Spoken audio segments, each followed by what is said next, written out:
సహకార బ్యాంకులను బలోపేతం చేయాలి, వాణిజ్య బ్యాంకులుగా ధీటుగా తీర్చిదిద్దాలి. AP central cooperative employees association రాష్ట్ర మహాసభల్లో నాగార్జున.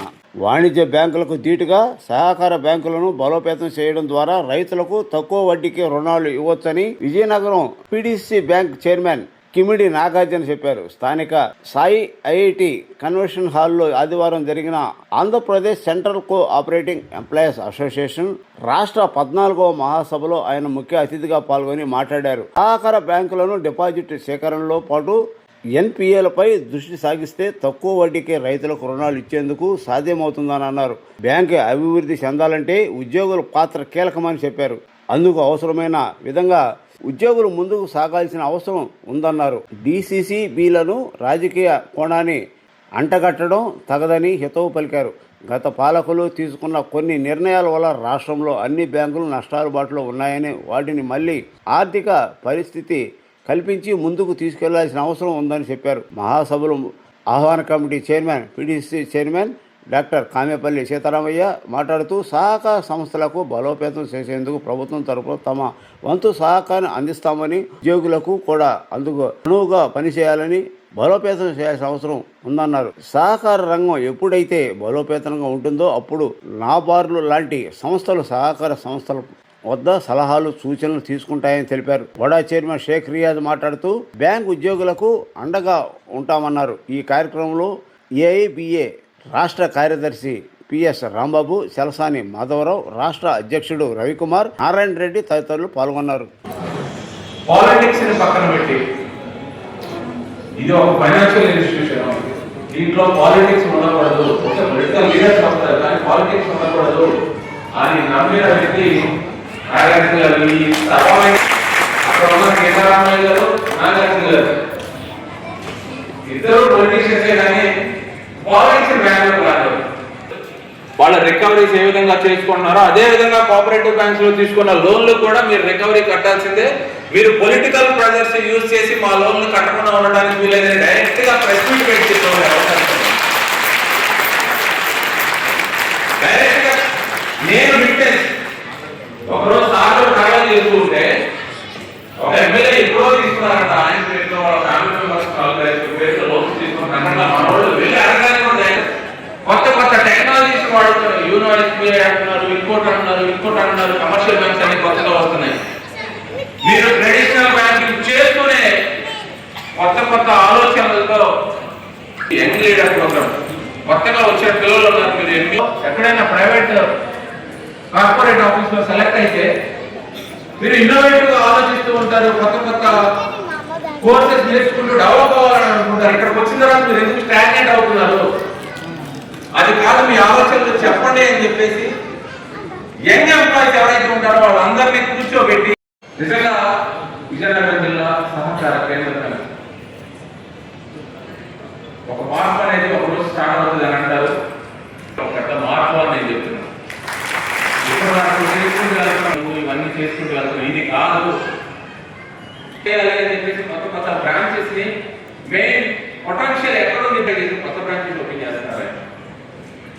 ఆయన ఉన్నారని నేను త్వరలో మాట్లాడలేదు. 1 వీక్ నుంచి సార్ మీరు రావాలి సార్ ఈ మీటింగ్ కి. 13 జిల్లాలు వాళ్ళందరికీ తెలియాలి, మీ ఆలోచనలు ఏంటనేది తెలియాలని పొలిటికల్ లీడర్స్ నిన్న చాలా మంది చైర్మన్స్ వాళ్ళందరూ ఫోన్ చేసి బాబు పెళ్లిళ్ళు చాలా ఉన్నాయి, మా లోకల్ చాలా ఇంపార్టెంట్ మనందరి విన్నపాన్ని మన్నించి ఈరోజు ఈ సమావేశాన్ని కృషి చేస్తున్నారు. ఒక 5 minutes లో వేరే గెస్ట్ కూడా వస్తారు. వాళ్ళ గెస్ట్ వచ్చిన తర్వాత సార్ ప్రెజెంటేషన్ ఉంటే బాగుంటుందని తెలియజేస్తూ ఈలోగా మన ఆర్గనైజేషన్ ఏం చేసింది, 60 సంవత్సరాల చరిత్ర, దీని గురించి బ్రీఫ్ గా మాట్లాడాల్సింది మన సీనియర్ నాయకులు కామ్రేడ్ చలసాని మాధవరావు గారిని కోరుతాం. వేదికను అలంకరించిన ఈ సభకు అధ్యక్షత వహించినటువంటి all India bank employees association కార్యదర్శి రాంబాబు గారికి, ఈ 60 సంవత్సరాలు పూర్తి చేసుకున్నటువంటి సందర్భంలో ఈ సమావేశాన్ని ఏర్పాటు చేసుకున్నటువంటి ఎస్కే రియాజ్ గారు కూడా చేసినట్టు దాన్ని సాధారణంగా వేసిన కారణం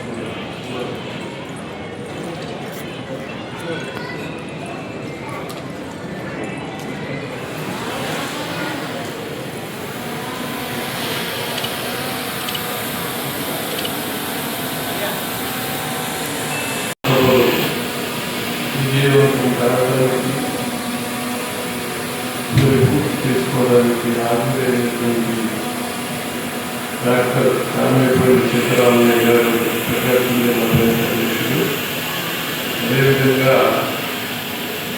విజయనగరం జిల్లా కేంద్ర సహకార బ్యాంక్ అధ్యక్షులు కుమిడి నాగార్జున గారికి, అదేవిధంగా పురాచైర్మన్ వ్యాస్ గారికి, మిగిలినటువంటి వేదికను అలంకరించిన నా సహచరులకు, వేదిక ముందు ఉన్నటువంటి నా సహచరులందరికీ నమస్కారం. 60 సంవత్సరాలు చేసుకునే స్వర్ణోత్సవ మహాసభలు ముగించుకునే సందర్భం, అదేవిధంగా ఆంధ్రప్రదేశ్ సందర్భంలో ఈ 60 సంవత్సరాలకి ఏంటి అనేటువంటి తమ చర్చలు సృష్టించారు. ఈ 60 సంవత్సరాల ప్రయాణంలో సజీవంగా నిలబడినటువంటి వ్యక్తిని నేను ఈ ప్రయాణంలో ఈ సహకార వ్యవస్థలో ఆంధ్రప్రదేశ్ బ్యాంక్ ఎంప్లాయీస్ ఫెడరేషన్లో పోషించినటువంటి పాత్ర, ఆ పాత్రలో శిలని అనేది, శిల్పిని అనేది, శిల్పాన్ని అనేది, అదేవిధంగా ఈ ఏపీసీసీబీ అనేటువంటి భవిష్యత్తులో ఈ బ్యాంకులను తీర్చిదిద్దడానికి కానీ, మీ భవిష్యత్తును సరిచేసుకోవడానికి కానీ శిలా మీరే కావాలి, శిల్పులు మీరే కావాలి, శిల్పాలు మీరే కావాలి. అలా లేకపోతే ఈ వ్యవస్థ మనుగడ సాగించదు. 100 సంవత్సరాలు పరిపూర్తి అయిన తర్వాత కూడా ఈ వ్యవస్థ భారతదేశంలో అంతగా రాణించలేకపోవడానికి అనేక కారణాలు, రుగ్మతలతో పాటు రాజకీయ దోషాలు, ఇవన్నీ మిళితమైనటువంటి వ్యవస్థని ఎలా ముందుకు తీసుకెళ్ళాలి అనేటువంటి దాన్ని మనం పరిశీలించుకోవాల్సినటువంటి సందర్భం ఇది. ముఖ్యంగా ఈ 60 సంవత్సరాల సుదీర్ఘ ప్రయాణంలో మొట్టమొదట రామారావు గారు ప్రవేశపెట్టక ముందు, సింగిల్ విండో ప్రవేశపెట్టక ముందు 27 కేంద్ర సహకార బ్యాంకులు ఉన్నాయి. కాకినాడ 4 సెంట్రల్ బ్యాంకులు, అదేవిధంగా కృష్ణా డిస్టిక్లో 2 సెంట్రల్ బ్యాంకులు, నల్గొండ డిస్టిక్లో 2, భువనగిరి నల్గొండ, విజయవాడ అండ్ కృష్ణా, కోనసీమ, రామచంద్రపురం, రాజమండ్రి, కాకినాడ, ఈ విధంగా 27 కేంద్ర సహకార బ్యాంకులు ఉన్నాయి. 27 కేంద్ర సహకార బ్యాంకులు ఆ రోజున 14 కేంద్ర సహకార బ్యాంకులు రిహాబిలిటేషన్ స్టేజ్లో ఉండేది కాబట్టి, రిహాబిలిటేషన్ స్టేజ్ తర్వాత వాటిని కాలక్రమేణా అధిగమించుతూ ఈ సింగిల్ విండో వచ్చిన తర్వాత కూడా ఒక స్టేజ్లో 17 సెంట్రల్ బ్యాంకులు అండర్ సెక్షన్ 11 అట్రాక్ట్ అయినటువంటి బ్యాంకులు కాలక్రమేణా 11 బ్యాంకులకు తగ్గడం జరిగింది. ఈ ప్రయాణంలోనే వీటిని ఏ రకంగా ముందుకు తీసుకెళ్లాలనేటువంటిది all India cooperative bank employees federation నాయకత్వం కింద మొట్టమొదటిగా ఈ వ్యవస్థ మనుగడ సాగించాలంటే రామారావు గారు ముఖ్యమంత్రిగా ఉండగానే, దేవేంద్ర గౌడ్ కోఆపరేటివ్ మినిస్టర్గా ఉండగా క్యాపిటల్ అసిస్టెన్స్ అనేది ఈ సహకార వ్యవస్థలో అవసరం అనేటువంటి దాన్ని రాష్ట్ర ప్రభుత్వం దృష్టికి తీసుకెళ్ళినటువంటిది Andhra Pradesh cooperative central bank employees association భారతదేశంలోనే మొట్టమొదటిగా ప్రయత్నం చేసినటువంటి ఆర్గనైజేషన్. దీన్ని తదుపరి ఆల్ ఇండియా స్లోగన్గా ఆనాడు కేంద్ర సహకార బ్యాంక్కి టీడీ జనార్దన్ రావు గారు ఆప్కాబ్ చైర్మన్గా ఉండగా ఇది సరైనటువంటి ప్రయాణంగా ఉన్నదనేటువంటిది వారు మాతో సహకరించడం. ఆ రోజున వారు 70 మంది ఎంపీలతో సిగ్నేచర్స్ చేస్తే మేము ఒక 70 మంది ఎంపీలతో సంతకాలు తీసుకుని పార్లమెంట్కి ఇవ్వటం జరిగింది వాజ్పేయి గవర్నమెంట్లో. ఆ రోజున 15,000 కోట్ల రూపాయలు ఈ సహకార వ్యవస్థలో చేయడానికి అవకాశం ఏమైనా ఉంటుందనేటువంటి ఆనాటి గవర్నమెంట్.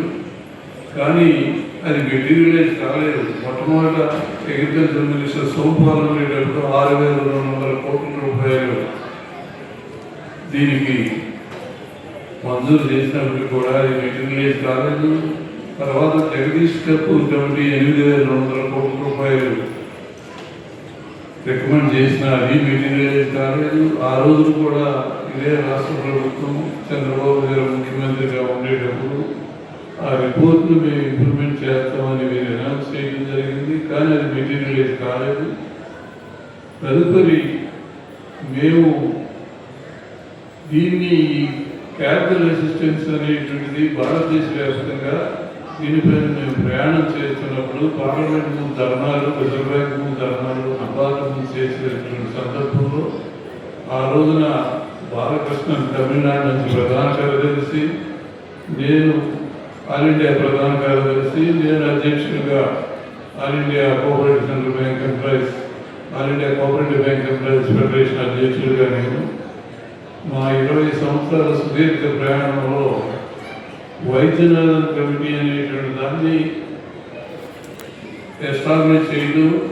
ఆ రోజు చిదంబరం గారు ఫైనాన్స్ మినిస్టర్గా ఉండగా, యూపీఏ గవర్నమెంట్ ఉండగా వైద్యనాథన్ కమిటీని కాన్స్టిట్యూట్ చేసి 15,000 crores ఏ రకంగా డిస్ట్రిబ్యూట్ చేయాలి సహకార కేంద్ర బ్యాంకులకు అనేటువంటి దాన్ని కమిటీ అపాయింట్ చేసిన తర్వాత ఈ కమిటీ రికమెండేషన్స్లో ఫైనల్గా 14,636 కోట్లు భారతదేశ వ్యాప్తంగా క్యాపిటల్ అసిస్టెన్స్ ఇవ్వడానికి నిర్ణయించడం జరిగింది. అదే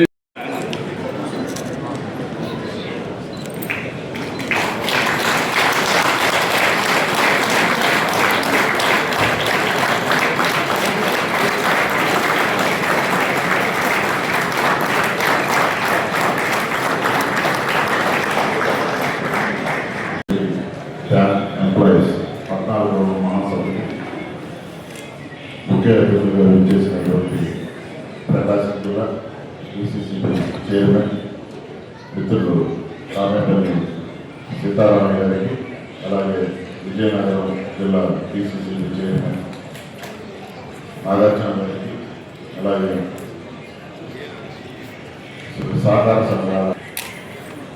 సంఘాల అధ్యక్షులు, కమిటీ వారందరికీ, ఇక్కడికి వచ్చేసినటువంటి ఎంప్లాయీస్, వేదిక మీద ఉన్నటువంటి పెద్దలకి అందరికీ కూడా ముందుగా మా ధన్యవాదాలు తెలియజేస్తూ, DCCB బ్యాంకులు అనేవి ముఖ్యంగా గ్రామీణ ప్రాంతాల్లో వ్యవసాయం చేసుకునేటటువంటి రైతులకు, అలాగే చిన్న పరిశ్రమలు ఉన్నటువంటి పరిశ్రమలకి ఆర్థిక సహకారం చేయడంలో ప్రధాన పాత్ర పోషించేటటువంటి బ్యాంక్స్ DCCB బ్యాంక్స్.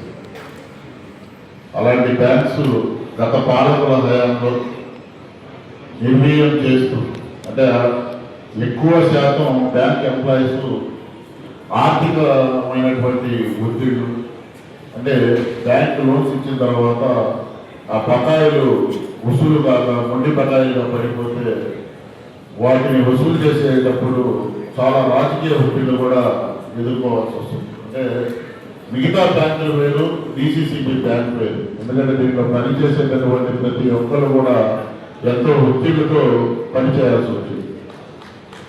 అలాంటిది కూటమి ప్రభుత్వం వచ్చిన తర్వాత 13 జిల్లాలకు కూడా DCCB బ్యాంకులకి చైర్మన్లు నియమిస్తూ 13 మందిని కూడా బ్యాంకులు అభివృద్ధి కావాలి, ఎటువంటి రాజకీయ జోక్యం లేకుండా ఎంప్లాయీస్ కానివ్వండి, బ్యాంకులు కానివ్వండి అభివృద్ధిలోకి రావాలని చెప్పేసి ముఖ్యమంత్రి నారా చంద్రబాబు నాయుడు గారు 13 మంది చైర్మన్ ఉన్నతమైనటువంటి నిర్మించడం జరిగింది. దాంట్లో భాగంగా మన ప్రకాశం జిల్లా డీసీసీబీ చైర్మన్ కామెపల్లి సీతారామయ్య గారు గతంలో మొండి బకాయిలు ఉంటే ఆ మొండి బకాయిలు కూడా ఎక్కడ కూడా ఆయన తారతమ్యం చూపించకుండా ఎవరు ఫోన్ చేసినా సరే బ్యాంకు డబ్బులు కట్టాల్సిందని చెప్పి మొండిగా కూర్చొని బకాయిలు వసూలు చేస్తున్నటువంటి పరిస్థితులు ఈరోజు మన ప్రకాశం జిల్లాలో ఉన్నాం. గతంలో బ్యాంక్స్ లోన్స్ ఇచ్చిన అలాగే వ్యాపారం చేసుకోవడానికి ఇచ్చిన డిపాజిట్స్ కూడా గత ప్రభుత్వ హయాంలో కంటే ఈ ప్రభుత్వ హయాంలో డీసీసీ బ్యాంకులు ప్రైవేట్ బ్యాంకుల కంటే దీటుగా ఈరోజు ఉంటాయి. ఇంకా రాబోయే రోజుల్లో కూడా ఈ డీసీసీ బ్యాంకులు ఇంకా వృద్ధిలో రావాలి, ప్రజలకి చేరువయి ప్రతి ఒక్క రైతు కూడా సహాయం చేసేటట్టు మనందరం కూడా నడుచుకోవాలని చెప్పేసి కోరుకుంటూ నాకు ఈ ఒక అవకాశం ఇచ్చినటువంటి బ్యాంక్ ఎంప్లాయీస్ అందరికీ కూడా ధన్యవాదాలు తెలియజేస్తున్నాను.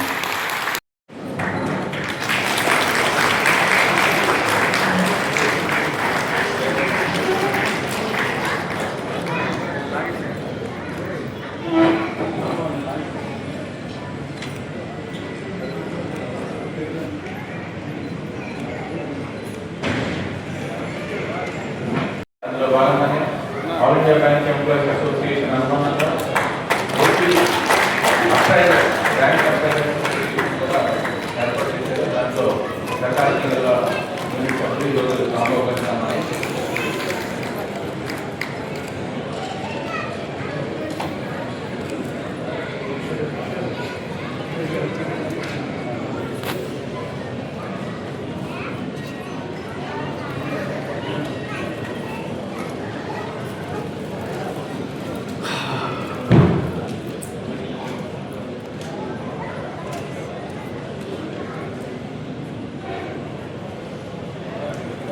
ఎంప్లాయీస్ అసోసియేషన్ 80వ వ్యవస్థాపక దినోత్సవాన్ని అంగరంగ వైభవంగా చేసుకోవడం జరిగింది. Andhra Pradesh cooperative central bank employees association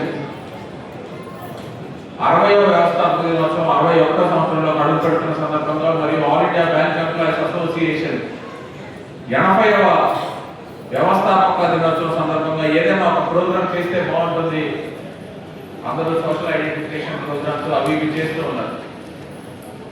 ఇలా కాకుండా ఎప్పుడు మామూలుగా అసోసియేషన్స్ అంటే మేనేజ్మెంట్స్ రియాక్షన్ ఎలా ఉంటుందంటే వాళ్ళు జీతాలు పెంచుకొని లేకపోతే ఇంకోటి ఎలవెన్స్ కావాలి, మాకు అక్కడ ప్రాబ్లం ఉంది ఎక్కడ ప్రాబ్లం ఉంది అని చేస్తూ ఉంటుంది అనమాట ఒక ఒపీనియన్. అలా కాకుండా ఈ సహకార వ్యవస్థ బలోపేతం కోసం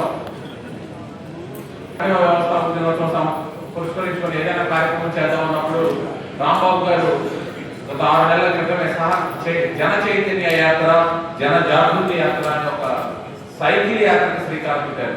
ఆయన కాదు, యూనియన్ బ్యాంక్ ఆఫ్ ఇండియాలో ఉన్నటువంటి రామరాజు అనేటువంటి ఉద్యోగి విశాఖపట్నం నుంచి తిరుపతి వరకు సైకిల్తో ప్రయాణం చేస్తూ ప్రభుత్వ రంగ బ్యాంకులను ప్రైవేటీకరించవద్దు, మెర్జర్స్ వద్దు, పబ్లిక్ సెక్టార్ని కాపాడుకుందామనే ఒక నినాదాలతో సైకిల్ మీద ప్రయాణం చేయడం జరిగింది.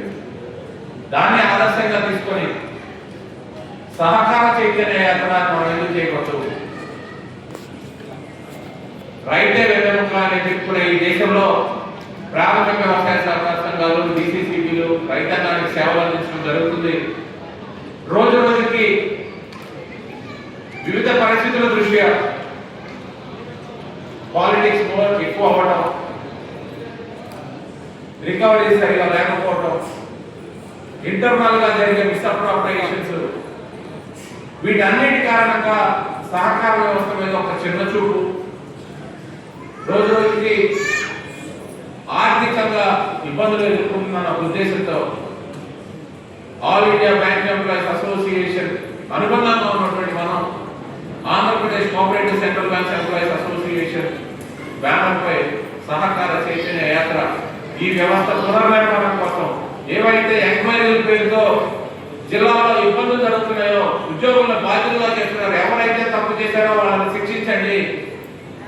కానీ వాళ్ళని శిక్షించే క్రమంలో అమాయకమైనటువంటి ఉద్యోగులను బాధ్యులుగా చేయొద్దు అని చెప్పి ఒక నినాదంతో క్యాపిటల్ అసిస్టెన్స్ ఈ సహకార రంగానికి కావాలనే ఒక నినాదంతో సహకార చైతన్య యాత్ర 8 రోజుల పాటు 13 జిల్లాలు కవర్ చేస్తూ 1677 కిలోమీటర్లు 21 మంది రైడర్స్ ఈ మండు టెండర్లో ప్రయాణం చేయడం జరిగింది. కాబట్టి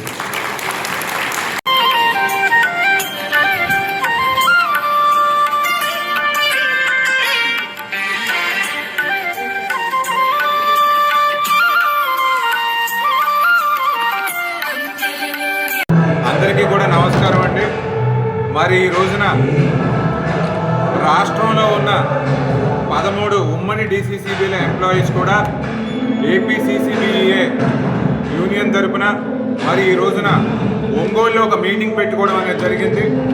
మరి విజయనగరం నుంచి మేము ఇక్కడికి సీతారామన్న గారి నేతృత్వంలో ఇక్కడికి రావడం మాకు చాలా ఆనందంగా ఉంది.